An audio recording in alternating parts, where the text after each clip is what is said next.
जय जगत मित्रों, आज विषय है मणिपुर चक्र। कैसे जागृत करें मणिपुर चक्र। ग्रंथों में 10 प्राणों का वर्णन है। मणिपुर चक्र की 10 पंखुड़ियाँ 10 प्राणों का प्रतीक हैं, जिसमें से 5 मुख्य प्राण और 5 उप प्राण कहे गए हैं। 5 मुख्य प्राण इस प्रकार हैं: अपान, समान, प्राण, उदान और व्यान। 5 उप प्राण इस प्रकार हैं: देवदत्त, ब्रिकल, कूर्म, नाग और धनंजय।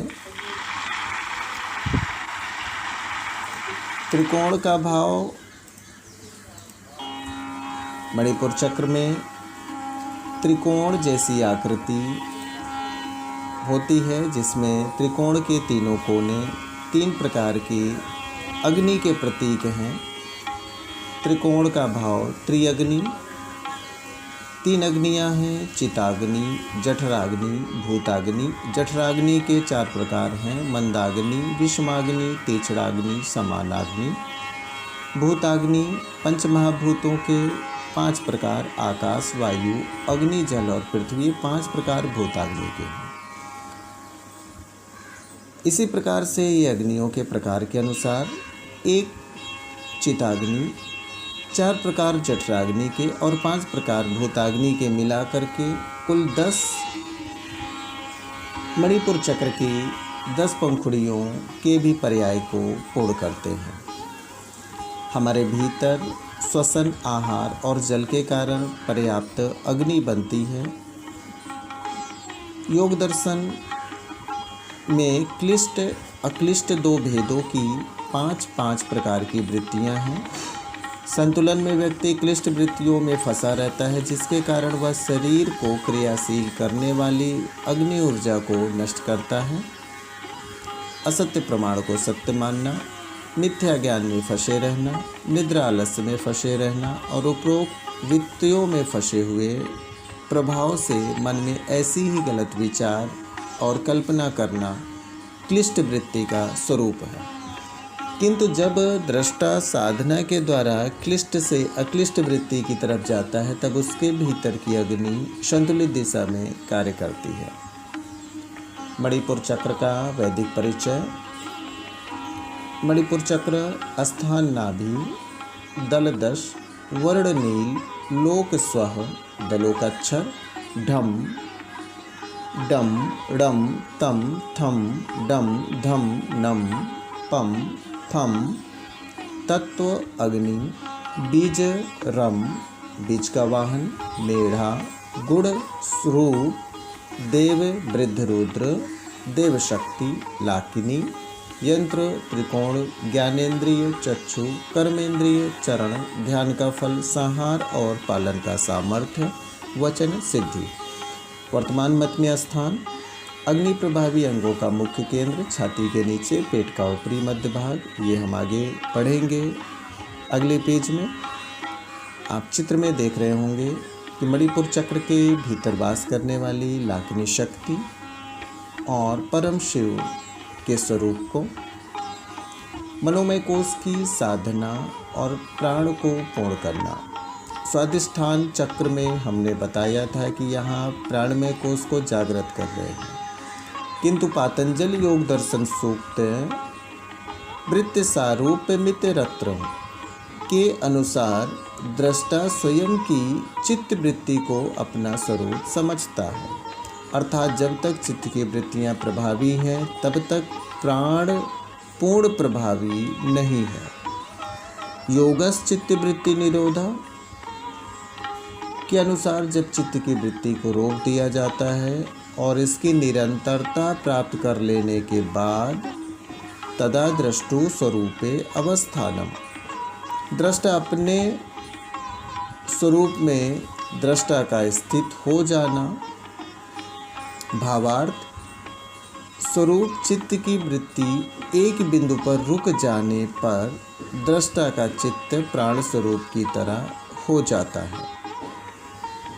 जैसे असंतुलन में दृष्टा तामसिक आहार को खाना पसंद करता था, किंतु संतुलन के बाद वह सात्विक आहार को खा रहा। किंतु इसकी निरंतरता में एक ऐसी अवस्था होगी जब सात्विक आहार वह स्वास्थ्य के भाव से भी खा रहा और उसे स्वाद की तरह भी वह पसंदीदा है। भूतकाल तामसिक आदतों के प्रति उसकी घृणा हो गई है, अर्थात जो भाव प्राण हेतु हितकर है वही मन इंद्रिय को भी प्रिय लग रहा है। ऐसे स्वरूप में मनोमय कोश पर विजय के बाद प्राणमय कोश और मनोमय कोश के स्वभाव गुणादि में कोई अंतर नहीं रह जाता है। मणिपुर चक्र में बीच की त्रिकोणीय आकृति में बने हुए परिपथ को योग और तंत्र के अनुसार समझेंगे। योग के अनुसार बीच में जो सुषुम्ना नाड़ी का प्रवाह दिख रहा है उसे ब्रह्मा और त्रिकोण के बीच का स्थान अग्नि योग शास्त्र के अनुसार संज्ञा दी गई है। तंत्र के अनुसार सुषुम्ना नाड़ी के प्रवाह को रुद्र और त्रिकोण के बीच के स्थान को देव शक्ति लाकिनी की संज्ञा दी गई है। यदि पिंडे तद ब्रह्मांडे, जहाँ पर पिंड होता है वहीं एक ब्रह्मांड व्याप्त हो जाता है। जिस प्रकार हमने पहले बताया कि शरीर के साथ चक्र पंचमहाभूत के अलग अलग तत्वों से किस प्रकार से संबंधित हैं, उसी प्रकार शरीर रूपी पिंड में मणिपुर चक्र उसी तरह से है जैसे हमारे सौर मंडल प्रकृति तंत्र में सूर्य है। जैसे सूर्य के द्वारा पादप भोजन बनाते हैं, कार्बोहाइड्रेट्स और ऑक्सीजन के द्वारा समस्त जीव जंतुओं का पोषण होता है, उसी प्रकार हमारे भीतर लीवर, स्टमक, गॉलब्लैडर और पैंक्रियाज के सहयोग से अग्नि तत्वों संबंधित इन अंगों से शरीर को ऊर्जा प्राप्त होती है और उसी ऊर्जा से हमारा पोषण होता है, हमारा पुरुषार्थ होता है। जिस प्रकार जागरण और गति हमने पहले के चक्रों में समझा, उसी प्रकार से जागरण और गति इस चक्र में भी है। मणिपुर चक्र या तो जागृत होते हैं या अर्ध जागृत हैं या निष्क्रिय हैं। यदि जागृत चक्रों की ऊर्जा मिल रही है और पुरुषार्थ की दिशा सही गति में है, सही निर्णय धैर्य के साथ काम कर रहे हैं, तो चक्र की दिशा सकारात्मक है। किंतु पुरुषार्थ की दिशा गलत दिशा में है तो चक्र की गति नकारात्मक है। जैसे पिछले चक्रों में समझा चक्र की जांच को, उस प्रकार इस चक्र में भी समझेंगे चक्र की जांच को। जागरण की जांच इस तरह से करेंगे। सबसे पहले पेट के ऊपरी भाग ABCD 4 तरह के पॉइंट्स दिए हुए हैं, इन चारों की जांच करेंगे। यदि लीवर संतुलित है तो पूरा 5 पावर सुरक्षित है, अन्यथा 5 पावर आपका माइनस हो जाएगा। पैंक्रियाज बेहतर है तो 5 पावर सुरक्षित, अन्यथा माइनस हो जाएगा। डायबिटीज है तो 5 पावर सुरक्षित है, अन्यथा माइनस हो जाएगा। मिडिल बैक की समस्या है, 5 पावर सुरक्षित है, अन्यथा माइनस हो जाएगा। यदि धैर्यता की शक्ति आपके अंदर है, किसी भी विषम परिस्थिति में आप धैर्य रखते हैं तो आपका 20 पावर सुरक्षित है, अन्यथा आपका 20 पावर माइनस हो जाएगा। यदि क्रोध की जगह आप शांति सहजता का बर्ताव करते हैं तो आपका 20 पावर सुरक्षित है। यदि आप बात बात पर क्रोध करते हैं तो आपका 20 पावर माइनस हो जाएगा। डिसीजन पावर अर्थात निर्णय शक्ति, आपकी निर्णय शक्ति किस प्रकार से है। 9 तरह के पॉइंट्स दिए हुए हैं जिसमें से एक पॉइंट ही लागू होगा। यदि निर्णय शक्ति नहीं है तो 0 पावर मिलेगा। निर्णय शक्ति, निर्णय लेने में समस्या होती है फिर भी निर्णय लेते हैं तो 10 पावर मिलेगा। प्रसन्नता के साथ सामान्य निर्णय ले सकते हैं, 20 पावर है। निर्णय, हर तरह का निर्णय लेते हैं किंतु बहुत ज़्यादा विषम परिस्थिति में पीछे हट जाते हैं फिर भी सारे निर्णय लेते हैं, ऐसे में 30 पावर। सभी प्रकार के निर्णय लेते हैं और आपको आपके निर्णय पर पूर्ण विश्वास है तो 40 पावर। निर्णय लेते समय परेशान होते हैं, -10 पावर। निर्णय लेने के साथ भय भी बना हुआ है, -20 पावर। विपरीत कर्मों के प्रति आप निर्णय लेना चाह रहे हैं, आपके भीतर ऐसे भाव प्रेरित हो रहे हैं जो गलत निर्णय कहे जाते हैं, -30 पावर।